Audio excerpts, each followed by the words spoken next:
আমার যখন 40 বছর তখন আমি বিধবা হই। এখন আমার 65 বছর। এই 25 বছর আমি অনেক ব্যস্ত থাকি আমার 2 মেয়েকে নিয়ে। সারাক্ষণ শুধু আমি ব্যস্ত থাকতাম যে কিভাবে আমি আমার 2 মেয়েকে প্রতিষ্ঠিত করব, কিভাবে 2 মেয়েকে আমি লেখাপড়া শিখিয়ে শিক্ষিত করব, 2 মেয়ের সফলতা দেখব। সত্যি বলতে কি জানেন, আমার 2 মেয়ে আলহামদুলিল্লাহ সফল হয়েছে, কিন্তু আমি না সফল মা হতে পারি নাই। আজকে এই 65 বছর বয়সে এসে মনে হলো আমি হেরে গেছি আমি। আমার যখন স্বামী মারা যায় তখন আমি 2টা মেয়েকে নিয়ে, বুঝতে পারছেন কত কঠিন সময় আমি পার করছি। আর তাদেরকে আমি মানুষের মতন মানুষ করার জন্য দিন রাত আমি ঘরে বাইরে খেটেছি। তারা স্কলারশিপ নিয়ে একজন আমেরিকা এবং একজন কানাডাতে গিয়ে প্রতিষ্ঠিত হয়েছে, কিন্তু আজকে এই বিশাল বড় ফ্ল্যাটে আমি একা, আমার আশেপাশে কেউ নেই। যাদের যে 2টা মেয়ের জন্য আমি এত কষ্ট করছি, বলতে কষ্ট হচ্ছে, আজকে তারা আমার টেলিফোন করে খবর নেবে এই সময়টুকু পায় না। সত্যি বলতে কি, সবসময় কি শুধু আমরা মারাই স্যাক্রিফাইস করব? সন্তানদের কোনো দায়িত্ব নেই?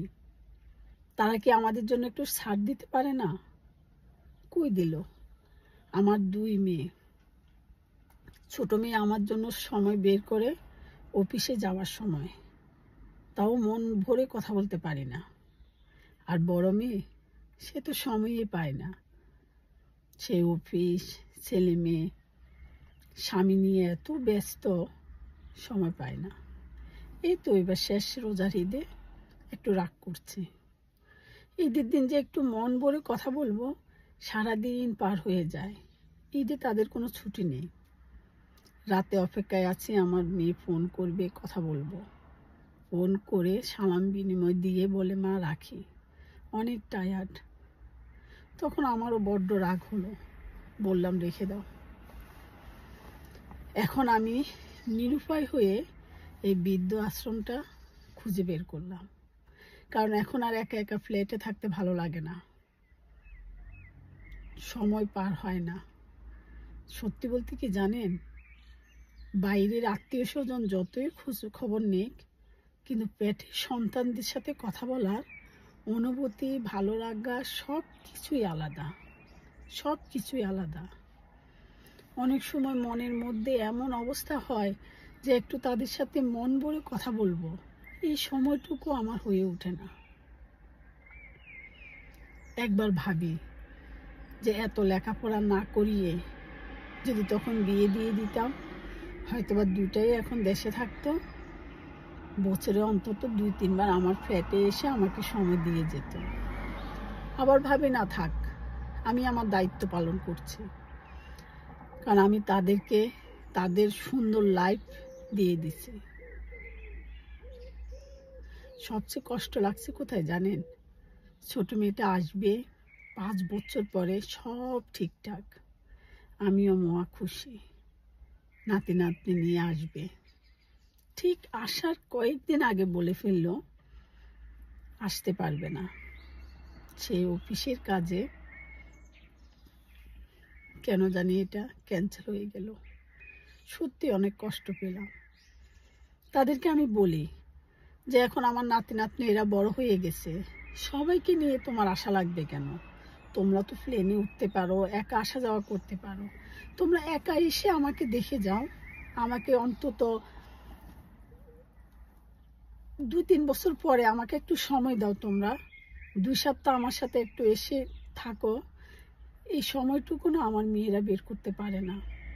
আমরা অনেকে বলি ছেলের থেকে মেয়ে ভালো, জানেন এগুলা সবই হলো কপাল। কারণ ছেলে মেয়ে কে কখন কার থেকে কতটুক সম্মান পাবে, ভালোবাসা পাবে, আমরা কেউ বলতে পারি না। কেউ আছে ছেলেদের থেকে কষ্ট পাচ্ছে, কেউ আছে মেয়েদের থেকে কষ্ট পাচ্ছে, কেউ আছে আবার উভয়ের থেকে কষ্ট পাচ্ছে, কেউ আছে উভয়ের থেকে আবার সময় পাচ্ছে। কারণ আমাদের প্রত্যেকটা মা বাপের একটা সময় আসে, তখন আমরা সন্তানদের কাছে না, যাদের টাকা পয়সা আছে, আমরা টাকা পয়সা চাই না, তখন আমরা শুধু সন্তানদের কাছে একটু সময় চাই, যে তোমরা একটু ফোন করে আমাদের সাথে কথা বলো, আমাদের কাছে আসো, এসে সময় দাও। এখন দেখা গেছে আমি যদি মারা যাই, আমার মেয়ে হাজবেন্ড সবাই আসবে, কী লাভ হবে? আমি তো দেখতে পাবো না, আমি তো তাদের সাথে কথা বলতে পারবো না। সেই আসার তো কোনো দরকার নেই। দরকার হলো এখন, এই যে আজকে 5টা বছর আমি একা 2 মেয়েকে রেখে আছি, এটাই হলো আমার সবচেয়ে বড় কষ্ট। হ্যাঁ, তাদেরকে যদি আমার এসব কথা বলি, তাদের একটাই কথা, তুমি আমাদের কাছে থাকো। আমার এখন আর ভালো লাগে না। বিদেশে আমি গেছি, তাদের যখন সন্তান হলো, সন্তান হওয়ার সময় আমি গেছি, তাদের সন্তানদেরকে বড় করার সময় আমি গেছি, তাদের চাকরি করবে, সমস্যা হবে, বাসায় থাকতে হবে আমি গেছি। 2 জায়গাতে আমি আজকে প্রায় 7-8 বার যাওয়া হয়েছে। এখন আর ভালো লাগে না। এখন এই শরীরটার মানে হয়ে ওঠে না এই লম্বা জার্নি করে তাদের কাছে যাওয়া। তাই এখন আমার কাছে ভালো লাগে 15 দিন আমি বৃদ্ধাশ্রমে থাকি, আর 15 দিন আমি আমার ফ্ল্যাটে থাকি। ওই বৃদ্ধাশ্রমে আমি সবার সাথে আমার কথা বলি, মন খুলে সবাইকে আমার মেয়েদের ছোটবেলার ছবিগুলো দেখাই, ছোটবেলার স্মৃতিগুলো নিয়ে তাদের সাথে কথা বলি। এইভাবে এখন সময় কাটে। চিন্তা করতে পারেন, একটা মা টাকার অভাবে না, সময়ের অভাবে, সন্তানের অভাবে বৃদ্ধাশ্রম বেছে নিছে। এর থেকে কষ্ট আর কিছু আছে? এটা একটা আপুর গল্প, এটা একটা আপুর গল্প। আপু 40 বছর বয়সে বিধবা হয়, এখন ওনার 65 বছর, ধরো আমাদের বড় বোনের মতন। ওনার গল্পটা আমি শুনে আমার কাছে খুবই খারাপ লাগছে। আমাদের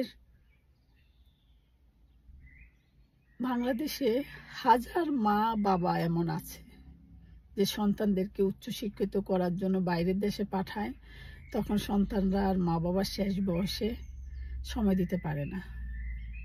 আছে, অনেক আছে। এখানে আমি সন্তানদের দোষ একটু দিব, কারণ আমিও বাইরের দেশে থাকি। তো আমাদের যদি ইচ্ছে করি আমরা অন্তত চেষ্টা করলে 2 বছর পর পর গিয়ে আমরা আমাদের মা বাবাকে সময় দিতে পারবো।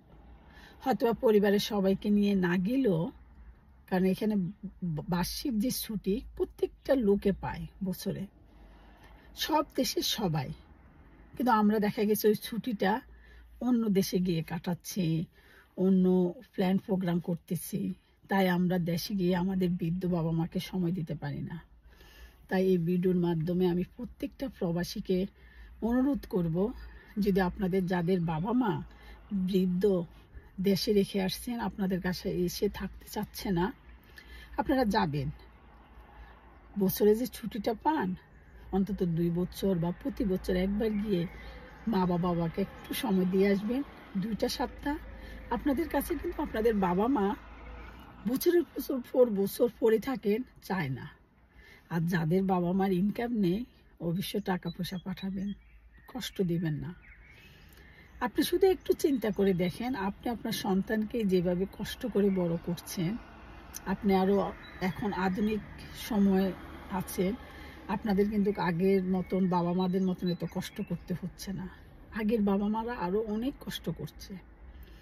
এই যে বিধবা বোনটা, ওনার হাজবেন্ড 40 বছর বয়সে মারা গেছে, চিন্তা করে দেখেন 2টা মেয়েকে উনি কি পরিমাণে সময় দেওয়ার পরে, টাকা খরচ করার পরে স্কলারশিপ পেয়ে 2টা মেয়ে বাইরে পড়ালেখা করতে গেছে। সেই মেয়েদের কাছে এখন মায়ের অনুরোধ, শুধু আসি একটু দেখার জন্য, কিন্তু 2টা মেয়ে কেউ সময় দিতে পারছে না। আজ 5 বছর হয়ে গেছে, মেয়েদেরকে কাছে পাচ্ছে না, এবং কি মেয়েরা নিয়মিত সময় নিয়ে কথাও বলতে পারছে না, এতই ব্যস্ত। তাই মা এখন শেষ বয়সে সঙ্গী হিসাবে বৃদ্ধাশ্রমে 15 দিন গিয়ে একটা রুম ভাড়া নিয়ে থাকে, মানে যে সিস্টেম আছে ওই সিস্টেমে থাকে, বিশাল বড় ফ্ল্যাট খালি পড়ে থাকে। তাই আসুন আমরা মা বাবাকে সম্মান করব, ভালোবাসবো, সময় দিব। সময়টা বেশি দরকার, মন খুলে কথা বলবো, কারণ কথা হলো আমাদের মনের খোরাক। আমরা যেভাবে ভাত খেলে আমাদের পেটের ক্ষুধা মিটায়, কথা বললে আমাদের মনের ক্ষুধা মিটায়। আর ছেলেমেয়ের সাথে কথা বলতে অন্যরকম একটা ভালো লাগে। সবাই ভালো থাকবেন। ওকে, আল্লাহ হাফেজ, আসসালামু আলাইকুম।